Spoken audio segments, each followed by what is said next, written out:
हरियाणा के हिसार में जुटे सैकड़ों किसान, राकेश टिकैत समेत कई नेता मौजूद। ब्लैक और व्हाइट फंगस के बाद अब मिला येलो फंगस का मरीज। अमित शाह से बैठक के बाद बोली सीएम ममता बनर्जी, केंद्र ने बंगाल को कम सहायता राशि दी। भारत में शुरू हुआ कोरोना वैक्सीन स्पुतनिक वी का उत्पादन।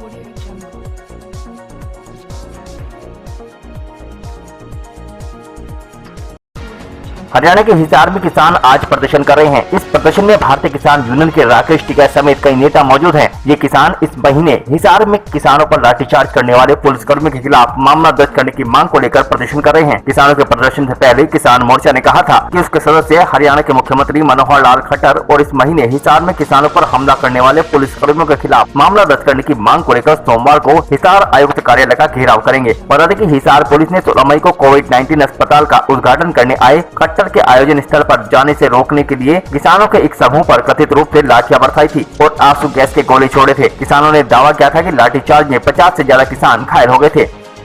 कोरोना संक्रमण की दूसरी लहर के कहर के बीच पहले से ही ब्लैक फंगस और व्हाइट फंगस ने देश के लोगों की मुश्किलें बढ़ा दी हैं। इस बीच अब येलो फंगस सामने आ गया है। येलो फंगस का यह मामला उत्तर प्रदेश के गाजियाबाद में सामने आया है। गाजियाबाद के ईएनटी स्पेशलिस्ट डॉक्टर बीपी त्यागी का दावा है कि ब्लैक फंगस और व्हाइट फंगस के मुकाबले येलो फंगस कहीं ज्यादा खतरनाक है। उनके मुताबिक व्हाइट फंगस जहाँ लोगों के लंग पर असर डालता है, ब्लैक फंगस ब्रेन को अफेक्ट करता है, लेकिन येलो फंगस इन दोनों से खतरनाक है और आज से पहले किसी भी इंसान में इस तरह का फंगस नहीं पाया गया। हालांकि कुछ जानवरों में इस तरह का फंगस मिला है। उन्होंने बताया कि येलो फंगस के लक्षण नाक बहना और सर दर्द जैसी हैं, लेकिन यह फंगस घाव को भरने नहीं देता और इसी वजह से ये ज्यादा खतरनाक कहा जाता है। डॉक्टर बीपी त्यागी ने बताया कि उनके पास एक मरीज आया जिसको 3 फंगस मिले हैं। उनमें एक ब्लैक फंगस है, एक व्हाइट फंगस और एक येलो फंगस है। येलो फंगस उन्होंने अपनी जिंदगी में पहली बार देखा है।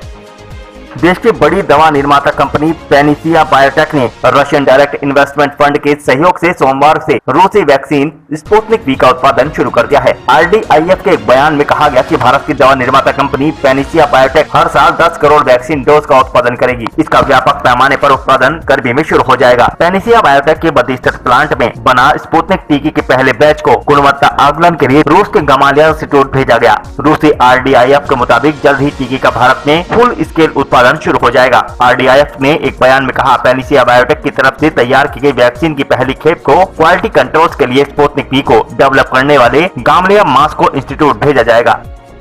चक्रवात यास को लेकर आज केंद्रीय गृह मंत्री अमित शाह ने समीक्षा बैठक की। आंध्र प्रदेश, ओडिशा और पश्चिम बंगाल के मुख्यमंत्रियों और अंडमान निकोबार द्वीप समूह के उपराज्यपाल के साथ वीडियो कॉन्फ्रेंसिंग के दौरान अमित शाह ने कहा कि गृह मंत्रालय में 24 घंटे 7 दिन चलने वाला एक नियंत्रण कक्ष काम कर रहा है जिसमें कभी भी संपर्क किया जा सकता है। गृह मंत्रालय के एक बयान में कहा गया कि शाह ने बंगाल की खाड़ी में बन रहे चक्रवात के संभावित असर को देखते हुए कोविड-19 के सभी अस्पतालों, टीका केंद्रों और अन्य स्थानों पर पहले से ही बिजली की वैकल्पिक व्यवस्था कर लेने को कहा है। बैठक के बाद पश्चिम बंगाल की मुख्यमंत्री ममता बनर्जी ने कहा कि आज सुबह अमित शाह के साथ बैठक हुई। गृह मंत्रालय ने ओडिशा और आंध्र प्रदेश को 6 करोड़ रुपए की अग्रिम राहत देने को आश्वासन दिया है, लेकिन पश्चिम बंगाल को केवल 400 करोड़ रुपए देने की बात कही है। यह भेदभावपूर्ण है। उन्होंने कहा, बैठक में मैंने जानना चाहा कि जनसंख्या घनत्व और जिलों के मामले में ओडिशा और आंध्र से बड़े राज्य बंगाल को कम पैसा क्यों दिया जा रहा है, हमें लगातार वंचित क्यों रखा जा रहा है। उन्होंने कहा, ओडिशा और आंध्र प्रदेश में मेरे अच्छे संबंध है, केंद्र उन्हें क्या दे रहा है